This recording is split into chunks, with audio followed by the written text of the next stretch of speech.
नमस्कार दोस्तों, स्वागत है आपका साक्षी की आवाज़ चैनल में। तो दोस्तों, आज की कहानी का शीर्षक है बहू के घर से जाने पर। सास ससुर पूरी सब्जी और हलवा बनाकर खा रहे थे कि अचानक हुई दस्तक। दरवाज़ा खोला तो सामने जो देखा उसे देखते ही सास ससुर डर के मारे कांपने लगे। आखिर कौन था दरवाजे पर जिसे देखकर वे दोनों इतना डर गए? आइए जानते हैं। सुभाष जी और प्रेमलता जी पिछले काफ़ी समय से आज के दिन का इंतज़ार कर रहे थे। लगभग एक हफ्ते से वह इसी इंतज़ार में थे कि कब आज का दिन आए, और ऐसा इसीलिए क्योंकि आज प्रेमलता जी की बहू अपने मायके जा रही थी और इसीलिए वे दोनों आज बहुत खुश थे। अब आप सोच रहे होंगे कि कैसे और क्यों वे दोनों इतने खुश थे। अपनी बहू के जाने पर इतनी खुशी किस बात की? तो यह खुशी केवल बहू के जाने की नहीं थी, बल्कि बहू के जाने के बाद जो सुकून और शांति उन्हें मिलने वाली थी, उसकी वजह से वे दोनों इतने खुश थे, क्योंकि उनकी बहू के जाने के बाद वे खुलकर सांस ले सकते थे, अपने आप खा पी सकते थे। दरअसल सुभाष जी और प्रेमलता जी दोनों ही शुरू से ऐसे नहीं थे। शुरू में जब उनकी बहू इस घर में शादी होकर आई थी, तब तो एक दिन के लिए भी बहू के घर से बाहर जाने पर उन्हें अपना घर सूना सा लगता था। लेकिन वक्त के साथ कुछ ऐसा हुआ कि उनकी बहू जैसे उनके दुश्मन बन गई और उन्हें हर पल बस उस दिन का इंतज़ार रहता कि कब यह इस घर से बाहर जाए और कब हमें सुकून की सांस मिले, दो पल चैन से जी सकें। दरअसल सुभाष जी एक सरकारी दफ्तर में पियोन थे और प्रेमलता जी भी थोड़ी बहुत पढ़ी लिखी तो थी ही, पर उनकी कोई सरकारी नौकरी नहीं थी। लेकिन अपने पति की मदद करने के इरादे से वे भी पास के बच्चों को ट्यूशन वगैरह पढ़ा दिया करती थीं और ऐसे ही उनका समय कट रहा था। समय के साथ साथ जैसे जैसे उनके बच्चे बड़े हो रहे थे, वैसे वैसे उनकी जिम्मेदारियां भी बढ़ रही थीं, उनके खर्च भी बढ़ रहे थे। तो अपने पति के ऊपर घर के खर्च का बढ़ता हुआ भार देखकर प्रेमलता जी ने स्वयं ही यह निश्चय किया कि वह अपने पति के साथ मिलकर उनके साथ कंधे से कंधा मिलाकर चलेंगी। वे न सिर्फ उनके जीवन की साथी हैं, बल्कि उनके सुख दुख की भी साथी हैं, और इसीलिए यह उनका फर्ज बनता है कि मुसीबत के समय अपने पति का साथ दें। सुभाष जी के एक बेटा और दो बेटियां थीं। दोनों बेटियां और उनका भाई पढ़ने में काफ़ी होशियार थे। बेटियां दोनों ही बड़ी थीं और बेटा सबसे छोटा था। दोनों ही पढ़ने में काफ़ी होशियार थीं। अब धीरे धीरे समय बीतने लगा और बच्चे बड़े होने लगे। जब तक स्कूल में थे तब तक तो देखा जाता, पर जब बच्चे कॉलेज में आए तो उनकी फीस ही आसमान छूने लगी थी।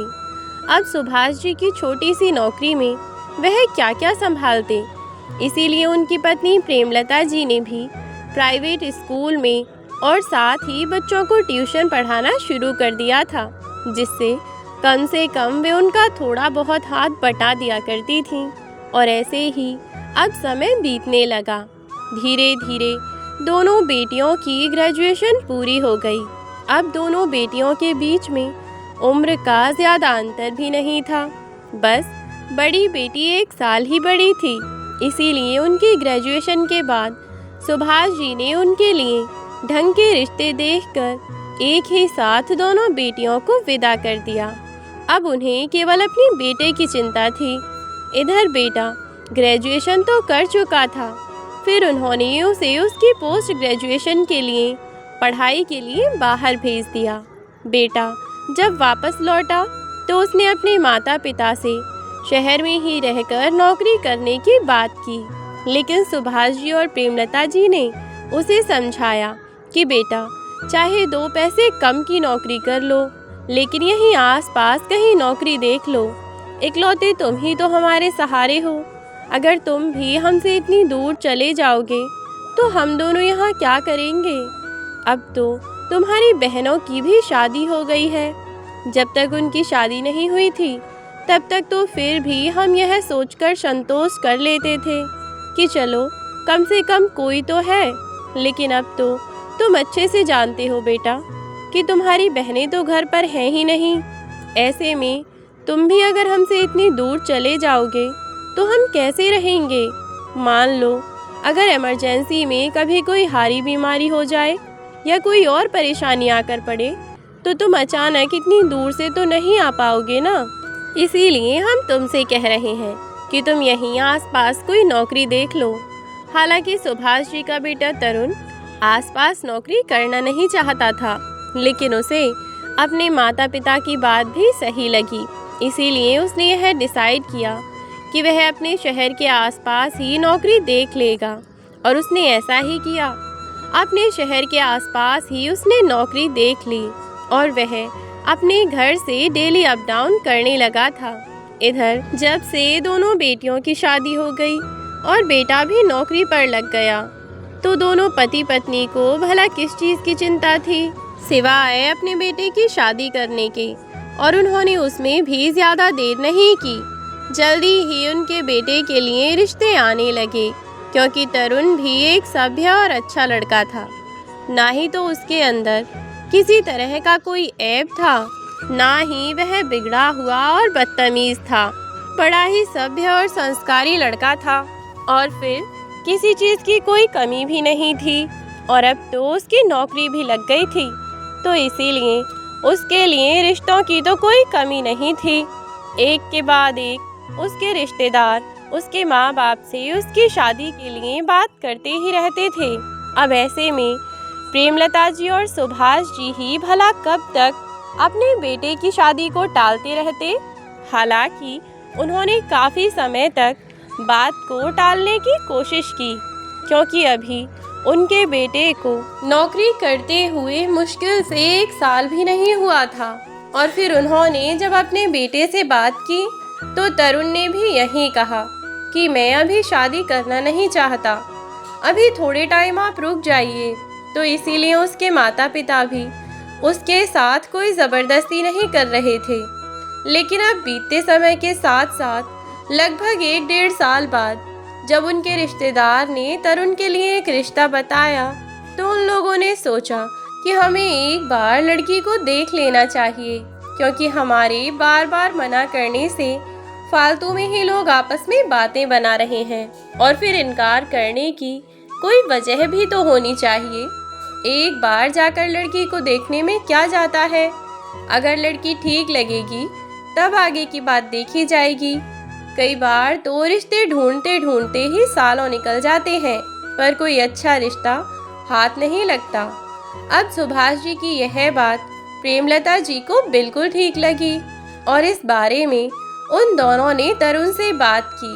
तो तरुण ने भी कहा कि जैसा आप लोगों को ठीक लगे आप वैसा कीजिए। अगर बात लड़की देखने जाने की है तो मैं चला चलूँगा, बाकी आप लोग खुद भी देख सकते हैं, जैसा आप लोगों को ठीक लगे। मुझे उससे कोई एतराज़ नहीं है। लेकिन फिर भी सुभाष जी और प्रेमलता जी दोनों ने ही अपने बेटे को कहा कि वे भी उनके साथ लड़की देखने चले, क्योंकि आखिरकार उसके साथ जीवन बिताने का फैसला तो तरुण को ही करना था ना। इसीलिए वे लोग तरुण को अपने साथ लेकर के वहाँ जाने लगे। जब तरुण उस लड़की से मिला तो पहली नज़र में ही तरुण को मिष्टी बहुत अच्छी लगी। अब बाकी तो सब कुछ ठीक ही था, बस मिष्टी की तेज जुबान पहले ही दिन उनके सामने आ गई। अब वे लोग सोचने लगे कि उन्हें इस रिश्ते के लिए हाँ करनी भी चाहिए या नहीं। इसीलिए उन लोगों ने उस समय वहाँ कोई जवाब नहीं दिया और यह कहकर ही चले आए कि बाद में जवाब देकर चले जाएंगे, अभी कुछ कह नहीं सकते। घर जाकर उन लोगों ने आपस में बातें की तो सुभाष जी और प्रेमलता जी दोनों को यही लगा कि लड़की थोड़ी जुबान की तेज है, लेकिन उन्हें अपने बेटे तरुण की बातों से समझ आ गया कि तरुण को वह लड़की पसंद है। तरुण ने उन दोनों से कहा कि मुझे ऐसा लगता है कि अभी उस लड़की में थोड़ी सी नादानी है, बस और कुछ नहीं है। हाँ, मैं मानता हूँ कि थोड़ा ज़्यादा बोलती है, लेकिन एक तरीके से तो यह ठीक भी है ना।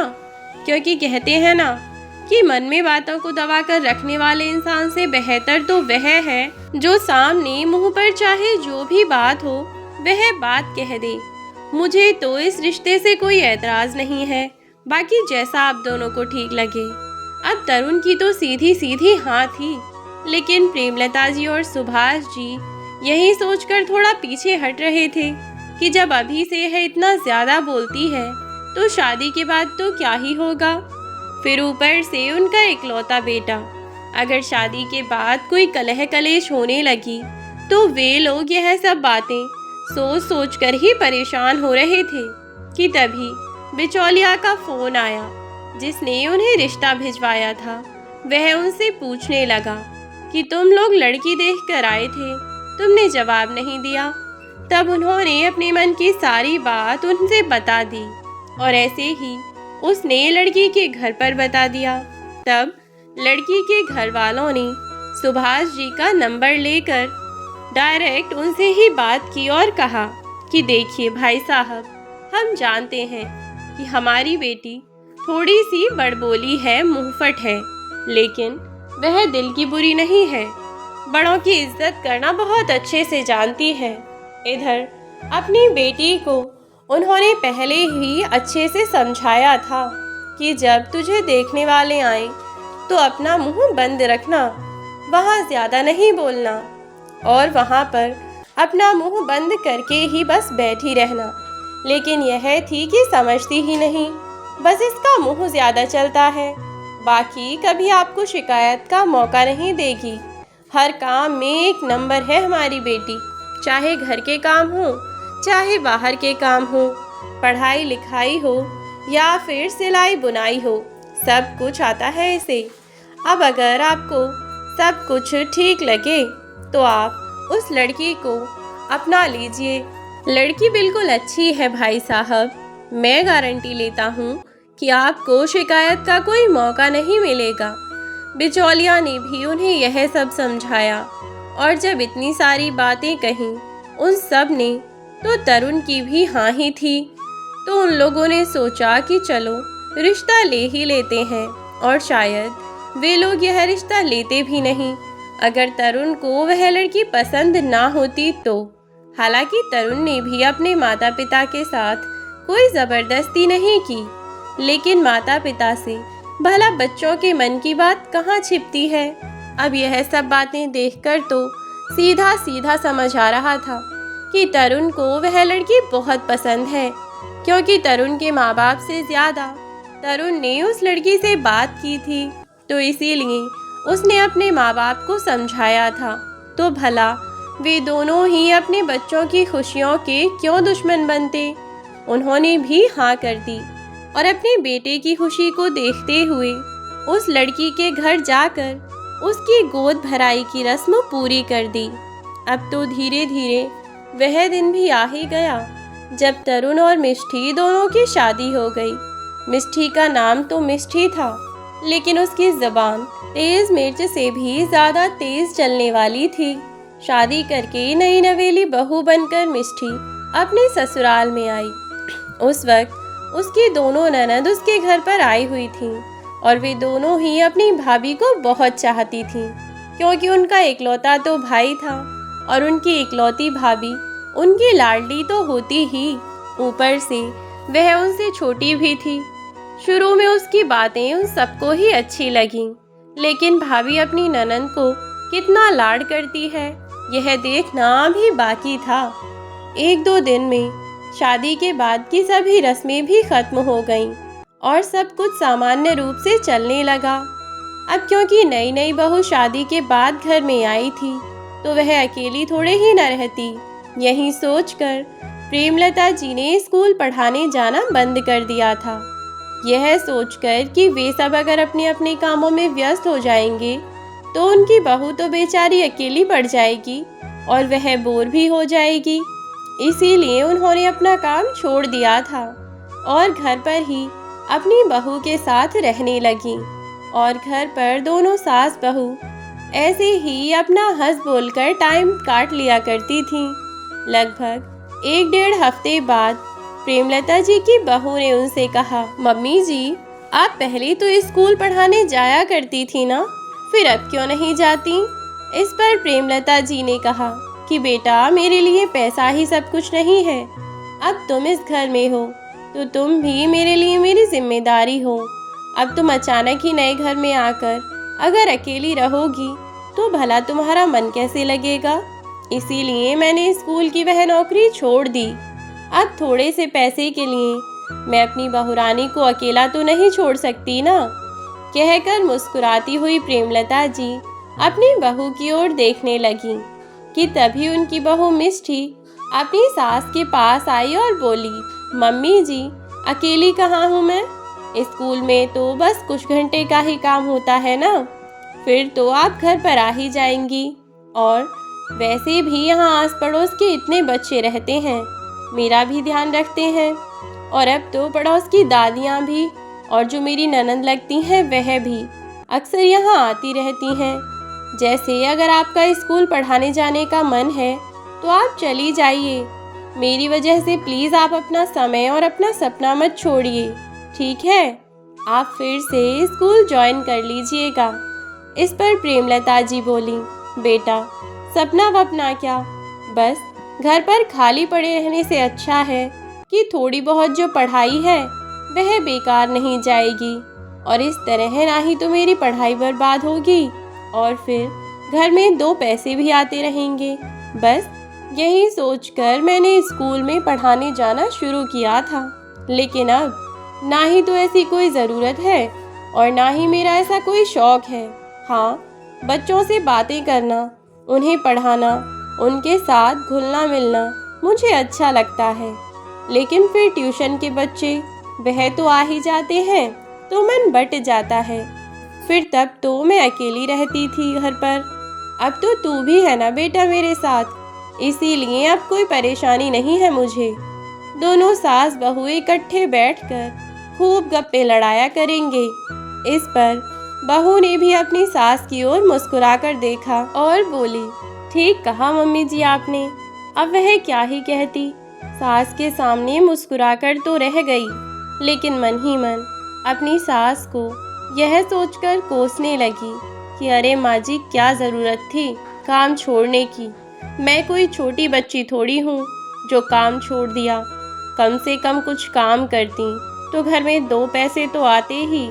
लेकिन यह सब बातें वह अपने मन में ही सोचकर रह गई। उसने अपनी सास यानी प्रेमलता जी से कुछ न कहा। अब प्रेमलता जी ने स्कूल तो जाना छोड़ दिया था, लेकिन वह अभी भी ट्यूशन पढ़ाया करती थी।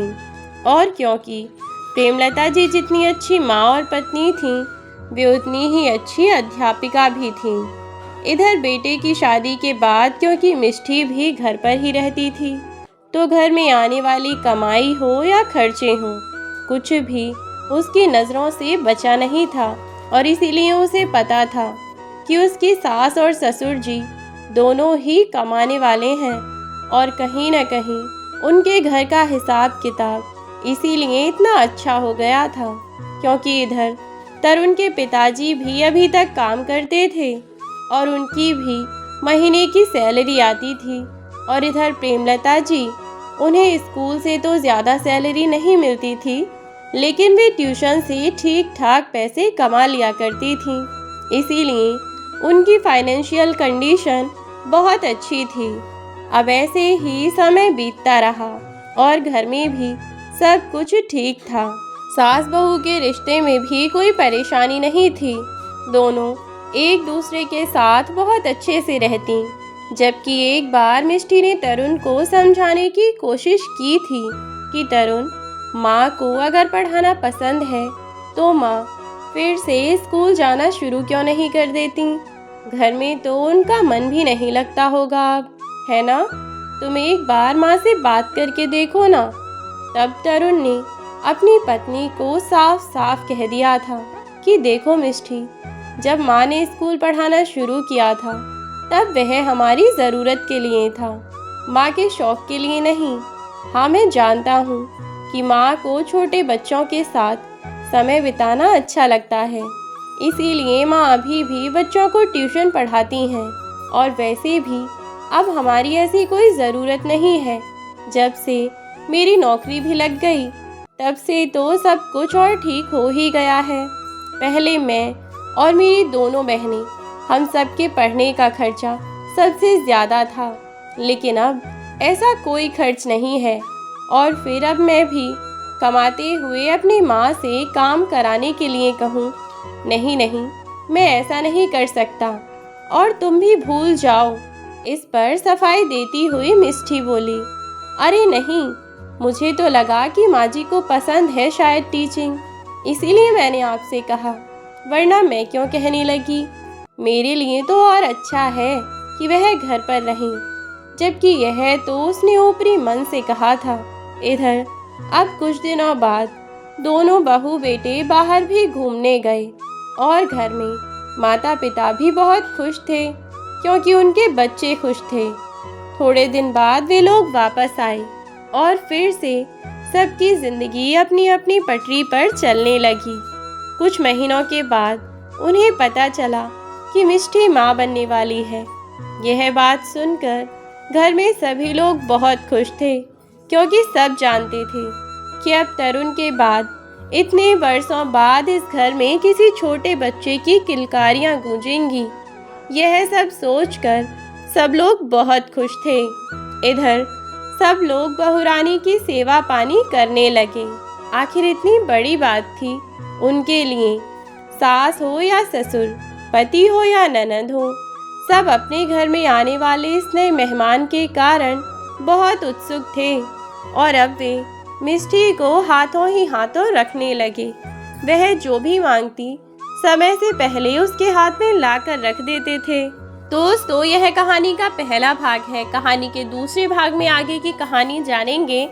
तब तक के लिए इस वीडियो को लाइक और शेयर कर दें और चैनल को सब्सक्राइब कर दें ताकि कहानी का दूसरा भाग जैसे ही अपलोड हो आपको नोटिफिकेशन के थ्रू इन्फॉर्मेशन मिल जाए। बेल आइकन को प्रेस करके जाएं। मिलती हूँ कल कहानी के दूसरे भाग के साथ।